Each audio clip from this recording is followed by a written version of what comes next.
একবার রাসূল করিম সাল্লাল্লাহু আলাইহি ওয়াসাল্লামের কাছে একজন মহিলা আসলো। আসার পরে রাসূল করিম সাল্লাল্লাহু আলাইহি ওয়াসাল্লামকে একটা কাপড় দিলেন, নতুন কাপড়।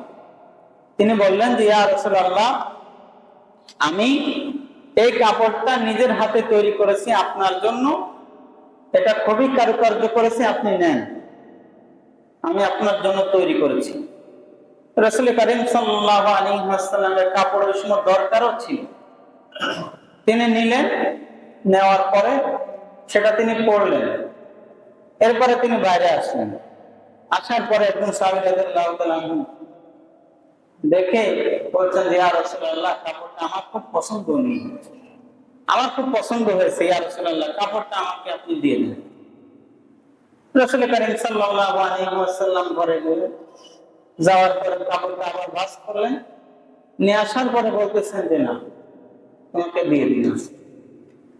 সাহাবা কেরাম রাদিয়াল্লাহু তাআলা আনহু এই ব্যক্তিকে তাকে ধরে এরকম বলতেছেন যে তুমি কি, তোমার কি অবস্থা, তুমি রাসূল করিম সাল্লাল্লাহু আলাইহি ওয়াসাল্লামের কাছে কাপড় চাচ্ছ, অথচ তার কাপড়ের দরকার, তুমি তার কাছে কাপড় চাচ্ছ। আর তুমি কি জানো না যে রাসূল সাল্লাল্লাহু আলাইহি ওয়াসাল্লামের কাছে কোনো ব্যক্তি যদি কিছু চায় তাহলে তিনি দিবেন না, এটা হতে পারে। তো ওই ব্যক্তি সাহাবী রাদিয়াল্লাহু তাআলা বলছেন, তোমরা আসলে ব্যাপারটা বুঝতে পারো না, আমি কাপড়টা চেয়েছি এজন্য রাসূল করিম সাল্লাল্লাহু আলাইহি ওয়াসাল্লাম ওই কাপড়টা পরেছেন, তার যে সুবাতাস এই কাপড়ের ভিতরে লেগে আছে। কারণ রাসূল করিম সাল্লাল্লাহু আলাইহি ওয়াসাল্লাম কোন রাস্তা দিয়ে যদি যেতেন, ওই রাস্তা দিয়ে পরের দিন কোন ব্যক্তি যদি যাইতো তা বুঝতে পারতেন রাসূল করিম সাল্লাল্লাহু আলাইহি ওয়াসাল্লাম এই রাস্তা দিয়ে গিয়েছেন। তার এই কাপড়টায় তার শরীরের খুশবু মেখে আছে। আমি এই কাপড়টা নিয়েছি এজন্য এই কাপড়টা নিয়ে আমি পরবো না ভাই, আমি নিয়ে রেখে দেব। আর আমার পরিবার যারা আছে তাদেরকে বলে দিয়েছি যে এই কাপড়টা আমি যখন মারা যাব তখন আমার কাফনের কাপড়ের সাথে এটা যেন দিয়ে দেওয়া হয়, অর্থাৎ এই কাপড় দিয়ে যেন আমাকে কাফনের কাপড় দেওয়া হয়। কারণ আমি বিশ্বাস করি রাসূল করিম সাল্লাল্লাহু আলাইহি ওয়াসাল্লাম যে কাপড় পরেছেন, আল্লাহ সুবহানাহু ওয়া তাআলা তাকে যে মর্যাদা দিয়েছেন, আশা করা যায় এই কাপড়টা আমি পেয়েছি, এই কাপড়টা আমার কবরে গিয়ে কাজে লাগবে। এজন্য দানের ক্ষেত্রে রাসূল করিম সাল্লাল্লাহু আলাইহি ওয়াসাল্লাম, আমরা অনেকেই অনেক সময় দেখবেন অনেকের অনেক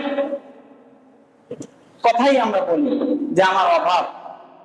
বেলাল রাদিয়াল্লাহু তাআলা আনহু তার তো অভাব ছিল, তো অভাবের কারণে তিনি গোলামি থেকে আজাদ হতে পারতেছিলেন না, তার মুক্তি মিলতেছিল না।